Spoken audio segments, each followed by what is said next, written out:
నీ ఎదవ ముద్ర తెలివితేటలు జనాలు తెలియదు అనుకుంటున్నారా ఏంటి? అంటే జనాలు అంత పిచ్చోళ్ళ కనిపిస్తున్నారు మీకు? నాకు అర్థం కావట్లే.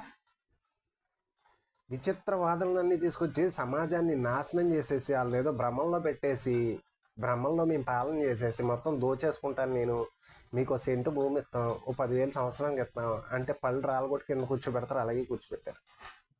ఇది రాష్ట్రం కదా. నువ్వు ఇంకా నేను మంచి చేసేసాను, నేను మంచి చేసేసాను, నువ్వు ఇంట్లో అనుకుంటూ కూర్చో, నేను మంచి చేసేసాను, నేను మంచి చేసేసాను అని అనుకుంటూ కూర్చో అంతే తప్ప ప్రజల ఓట్లు నాకు ఎందుకు వేయలేదు. ఎందుకు వేయలేదు అంటే నువ్వు మంచి చేయలేదు కాబట్టి, మంచి చేయలేదని నమ్మారు కాబట్టి. నీకు నువ్వు అనేసుకుంటే కాదు కదా, మీ నాయకుడు అనేసుకుంటే కాదు కదా.